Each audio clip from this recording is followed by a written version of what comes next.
Assalamualaikum warahmatullahi wabarakatuh. Pemirsa, informasi mengenai Kabupaten Kota Waringin Timur dan sekitarnya telah kami rangkum untuk Anda dalam Jurnal Kotim. Bersama saya Fibi Srayuanita, berikut informasi selengkapnya.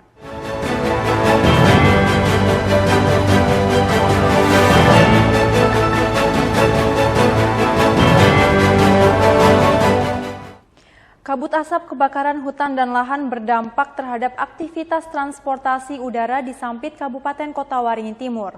Minggu 8 Oktober siang, penerbangan dengan tujuan Surabaya terpaksa dibatalkan demi keselamatan karena jarak pandang terhalang kabut asap. Kabut asap pekat akibat kebakaran hutan atau lahan Minggu siang tampak menyelimuti kawasan landasan pacu Bandara Haji Hasan Sampit, Kabupaten Kota Waringin Timur. Kondisi ini tentunya mengganggu aktivitas penerbangan di bandara tersebut. Seperti penerbangan pesawat jenis ATR-72 dengan tujuan Bandara Juanda, Surabaya, Jawa Timur yang terpaksa harus dibatalkan karena saat itu jarak pandang aman terhalang pekatnya kabut asap. Pesawat dengan jumlah penumpang sebanyak 32 orang tersebut seharusnya dijadwalkan berangkat sekitar pukul 12 siang. Dibatalkannya penerbangan ini membuat sebagian besar calon penumpang memilih untuk kembali ke rumah. Namun terdapat sejumlah calon penumpang yang berasal dari luar kota Sampit tampak masih berada di terminal bandara.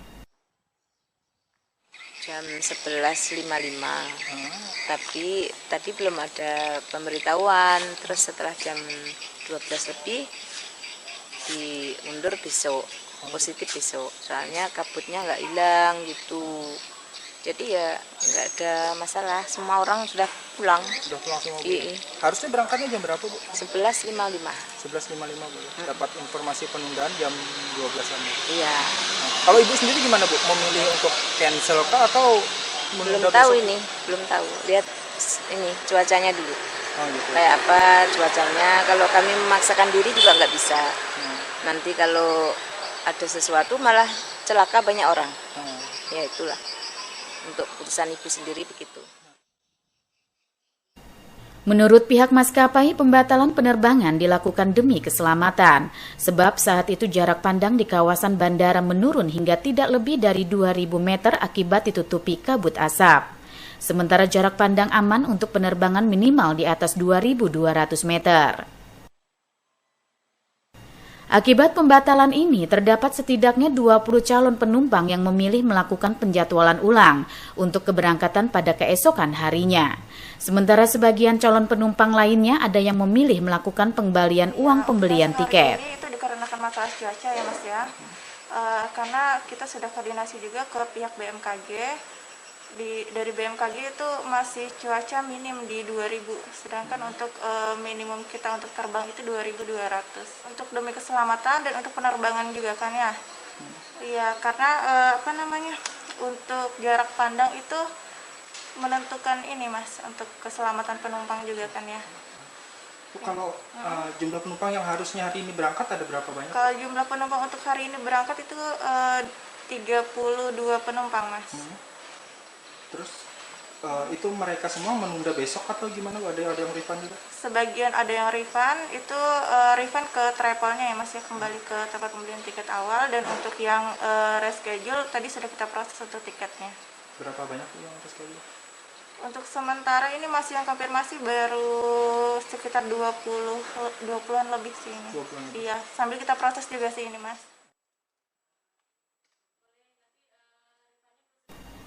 Meski dalam beberapa hari terakhir, Kota Sampit sempat diguyur hujan deras efek teknologi modifikasi cuaca atau TMC atau hujan buatan, namun hal itu tidak membuat kebakaran hutan dan lahan berakhir, bahkan kabut asap masih terus menyelimuti daerah tersebut. Mashud Badarudin, Hayat TV.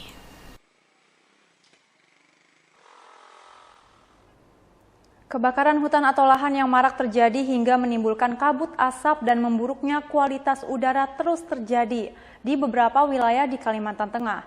Aparat kepolisian setempat menegaskan akan menindak pelaku pembakar hutan atau lahan, di mana hingga kini telah ada 10 orang tersangka yang diamankan. Sudah lebih dari 3 bulan terakhir, kebakaran hutan atau lahan terus terjadi di Provinsi Kalimantan Tengah. Diperkirakan sudah hampir 10.000 hutan atau lahan yang terbakar. Akibat kebakaran lahan yang marak terjadi, membuat sejumlah kabupaten dan kota di Kalimantan Tengah diselimuti kabut asap.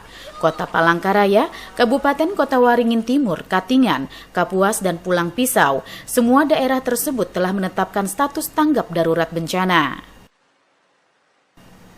Kapolda Kalimantan Tengah Irjen Polisi Nanang Afianto menegaskan pihaknya serius dalam menangani kebakaran hutan dan lahan. Ia juga telah memerintahkan jajarannya untuk menindak tegas kepada siapa saja yang dengan sengaja melakukan pembakaran hutan atau lahan. Sejauh ini telah ada 13 laporan kasus dugaan pembakaran hutan atau lahan di Kalimantan Tengah yang diproses. Sudah ada 10 orang terduga pelaku yang ditetapkan sebagai tersangka. Para pelaku saat ini tengah menjalani proses hukum di beberapa polres yang berhasil mengungkap kasus dugaan pembakaran hutan atau lahan tersebut. Terkait pembakaran lahan, kemarin itu yang terakhir di 2003 ini ada 13 laporan. Dan kurang lebih kalau nggak salah ingat saya ada 10 tersangkanya yang sudah di dalam proses. Dan ini terus bisa berkembang.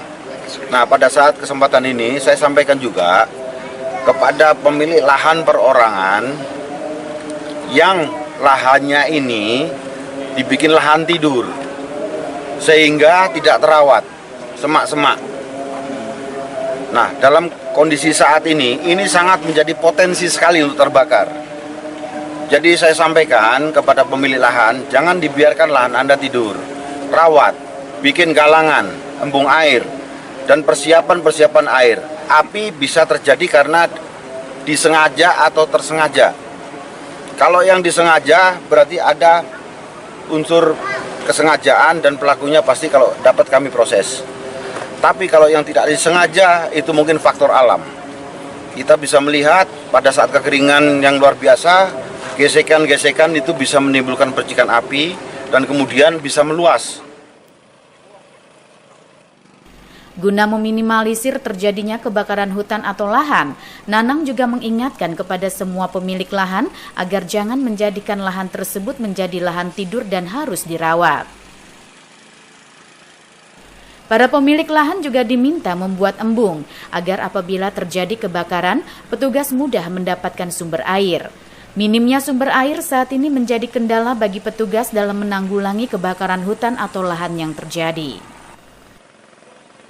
Mashud Badarudin, Hayat TV.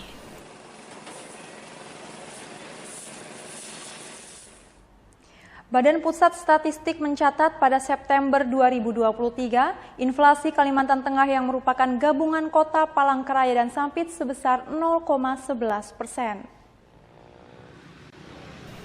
Inflasi gabungan Kota Palangkaraya dan Sampit pada September 2023 sebesar 0,11% dengan indeks harga konsumen sebesar 117,40.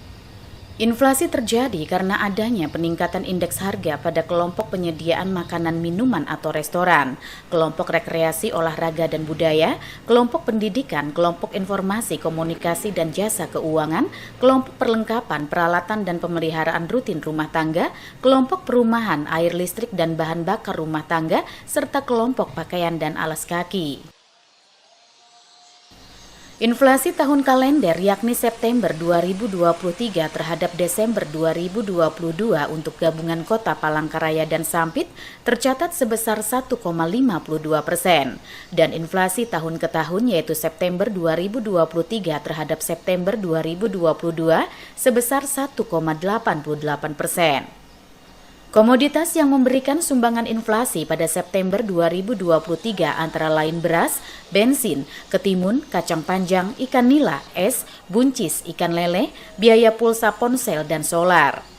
Sedangkan komoditas yang memberikan sumbangan deflasi pada September 2023 antara lain angkutan udara, daging ayam ras, bawang merah, minyak goreng, cabai rawit, ikan gabus, ikan baung, telur ayam ras, tomat, dan kentang.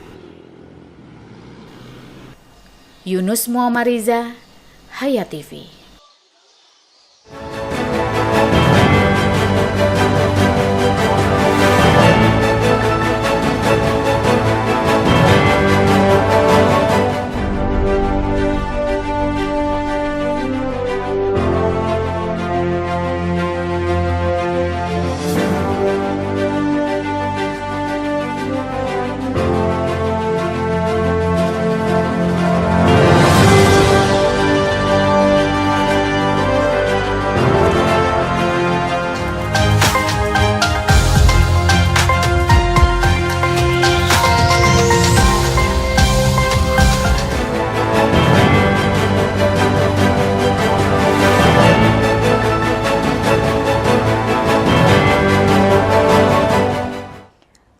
harga beras menjadi salah satu pemicu inflasi di Kota Sampit.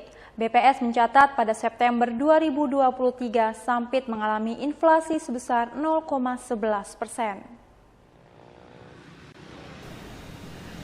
Perkembangan harga berbagai komoditas pada September 2023 di Sampit secara umum menunjukkan adanya peningkatan.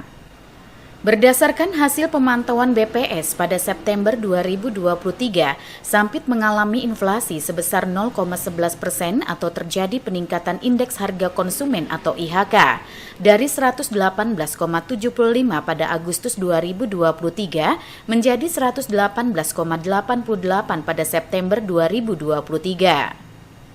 Dengan tingkat inflasi tahun kalender September 2023 terhadap Desember 2022 sebesar 1,62 dan tingkat inflasi tahun ke tahun September 2023 terhadap September 2022 sebesar 1,98%.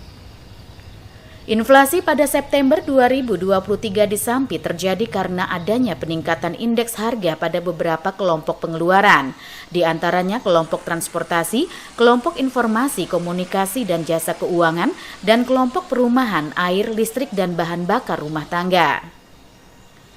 Sedangkan kelompok pakaian dan alas kaki, kelompok kesehatan, kelompok rekreasi, olahraga dan budaya, kelompok pendidikan, serta kelompok penyediaan makanan dan minuman atau restoran relatif stabil. Sementara kelompok pengeluaran yang mengalami deflasi atau penurunan indeks harga adalah kelompok perlengkapan peralatan dan pemeliharaan rutin rumah tangga, kelompok makanan, minuman dan tembakau, dan kelompok perawatan pribadi dan jasa lainnya. Beberapa komoditas yang mengalami kenaikan indeks harga dan memberikan andil inflasi di Sampit pada September 2023 antara lain beras, bensin, semangka, ketimun, kontrak rumah, biaya pulsa ponsel, kacang panjang, pisang, batako, dan ikan kembung. Sementara itu beberapa komoditas yang mengalami penurunan indeks harga antara lain daging ayam ras, bawang merah, cabai rawit, telur ayam ras, tomat, bahan bakar rumah tangga, ikan kapar, ikan gabus, minyak goreng, dan angkutan udara.